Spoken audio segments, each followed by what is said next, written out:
Hello friends, मैं senior train manager Premdeep Singh.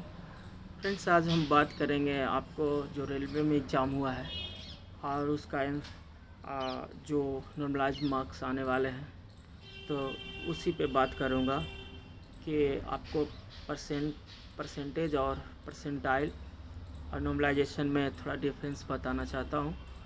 सबसे पहले आप सिंपल वे में, क्योंकि मैंने वीडियो बहुत सारे बनाए हैं तो बहुत सारे शिकायत भी आ रहे हैं, सर कट ऑफ आप बहुत ज़्यादा बताते हैं। एक तो ऊपर कट ऑफ बताते हैं हाई, ऊपर में प्लस प्लस -3 कर देते हैं, पूरा दिमाग हिल जाता है। ठीक है फ्रेंड्स, तो हम भी अपना स्पेकुलेशन लगा करके, पूरा आइडिया लगा करके ही बनाते हैं फ्रेंड्स, क्योंकि बात यहाँ हो जाता है विश्वसनीयता का। अगर बाद में मेरा कट ऑफ या कुछ इधर उधर ज़्यादा हुआ तो मेरा विश्वसनीयता ख़राब होगा और मेरा भी इमेज थोड़ा डाउन होगा। ऐसा बात नहीं है, स्पेकुलेशन लगाता है, अनुमान लगाता है आदमी तो बड़ा बड़ा टीचर भी फेल हो जाता है, ऐसा बात नहीं है। लेकिन एक प्रीवियस को लेते हुए या जो भी डेटा मित्रा या गुरुजी का जो भी डेटा है, तो उसके अनुमान पे लगाते हुए, थोड़ा डेटा को एनालाइज करते हुए मैंने जो भी कट ऑफ बनाए हैं।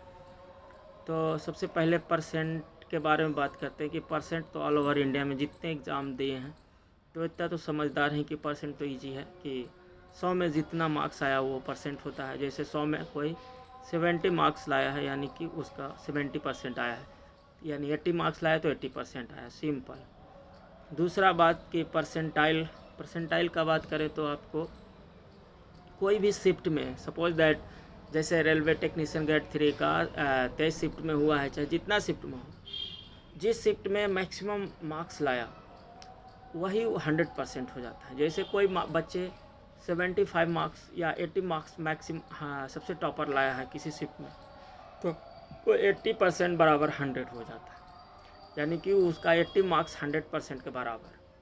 या कोई टॉपर किसी शिफ्ट में आपको 70 मार्क्स लाया है, वो टॉपर है 70 मार्क्स में, तो 70% बराबर 100 हो जाता है। ये होता है परसेंटाइल। इसमें परसेंटाइल में बहुत जोखिम है कि इसमें क्या करना पड़ता है कि परसेंटाइल में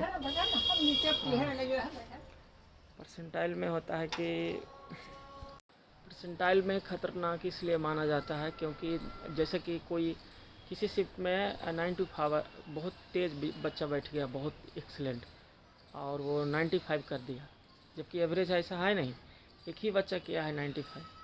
अब उसका 95 बराबर 100 करेगा, बाकी पीछे वाला जितने बच्चे रहेगा सब 60 रहे चाहे 50 नंबर चाहे जितना, तो उसका परसेंटाइल में बहुत कम मार्क्स बढ़ेंगे।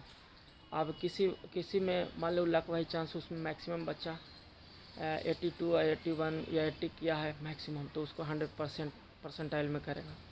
वहाँ पे वो उसके नीचे वाला सारे बच्चे उसका सबका नंबर बहुत ज़्यादा बढ़ जाएंगे, तो ये परसेंटाइल में डेंजरस होता है। और नॉर्मलाइजेशन में थोड़ा सा है कि थोड़ा आपको राहत मिलेगा। इसमें थोड़ा सा ठीक ये होता है कि एक एवरेज मीन निकाला जाता है, आपको औसत निकाला जाता है, तो अपर और लोअर दोनों को मैनेज करके जिस अनुसार लेवल रहता है उस अनुसार आपको मार्क्स को बढ़ा दिया जाता है। और ये बात आप बहुत कम ही लोग जानते होंगे कि बहुत सारे बच्चे का सेम शिफ्ट, किसी सेम शिफ्ट में ही, मान लीजिए 23 का ही ले लीजिए, हार्ड शिफ्ट चाहे जो भी, सेम शिफ्ट में ही दोनों सेम क्वेश्चन किए हैं। मान लीजिए कि एक बच्चा 75 सही कर रहा है मार्क्स, और एक बच्चा, दूसरा बच्चा भी 75 कर रहा है, लेकिन नॉर्मलाइजेशन में उस दोनों में किसी एक का मार्क्स बढ़ जाएगा, ऊपर नीचे हो जाएगा। अब बोलिए कि ऐसे कैसे होगा, सेम ही कर रहा है, मान लीजिए 80 सही किया है, 4 गलत कर दिया है, दूसरा बच्चा भी 80 सही किया है, 4 गलत कर दिया है, तो सेम ही आना चाहिए? नहीं, बिल्कुल सेम नहीं आएगा। नॉर्मलाइजेशन मार्क्स में यहाँ खेल चालू हो जाता है। उसमें देखा जाता है कि ऑल ओवर इंडिया में किस क्वेश्चन का मतलब कि लेवल क्या था। मैंने कोई क्वेश्चन है कि एवरेज उस क्वेश्चन को 90% ने सही ही मारा है, उसका मार्क्स वैल्यू कम होगा। किसी क्वेश्चन का 5 से 10% मात्र तो उस क्वेश्चन को सही किया है उस बच्चा, तो उसका वैल्यू ज़्यादा और मार्क्स उसका ज़्यादा मिलेंगे। तो इसमें है कि आपको लेवल ऑफ डिफ़िकल्टी में कितना ज़्यादा कर रहा है। अगर कोई मान ले कि 80 मार्क्स किया है लेकिन वो इजी वाला क्वेश्चन ही बना है, कोई 75 ही बनाया है और वो हार्ड वाला क्वेश्चन बना दिया है, तो उसका 70-80 से भी पार हो जाएगा। ये होता है नॉर्मलाइजेशन। तो यहाँ पे वो खतरा होता है। अब आप कहिएगा कि कौन सा हार्ड है कौन सा इजी है, वही कैसे माने। इसीलिए कि उसमें देखा जाता है कि 100 बच्चा में इस क्वेश्चन का जवाब कितना बच्चों ने सही दिया है। तो मान लीजिए इस क्वेश्चन का जवाब 60 लोग 70 लोग 60 लोग ने सही जवाब दे दिया। हाँ, दूसरा क्वेश्चन इस क्वेश्चन को तो मात्र 5%, बहुत यूनिक क्वेश्चन था, सब जवाब नहीं, तो उसको क्वेश्चन हार्ड माना जाता है कि ओनली 5% ही इसका जवाब दे रहा है, यानी उसका मार्क्स बहुत ज़्यादा बढ़ जाता है, उसका मार्क्स वैल्यू बढ़ जाता है। तो ये है नॉर्मलाइजेशन का खेल और किस्मत का भी खेल है कि 23 वाला शिफ्ट में थोड़ा हार्ड के साथ साथ सुन रहे हैं कि 3 क्वेश्चन उसमें कंप्लेन किया गया, लेकिन मैंने अभी तक देखा है कि उसमें एक परफेक्ट गलती है, एक तो बढ़ेगा ही, बाकी 2 को सस्पेंस है तो उसके बारे में नहीं कह सकते हैं। लेकिन कंप्लेन 3 क्वेश्चन किया गया है और बाकी शिफ्ट में भी किया गया है।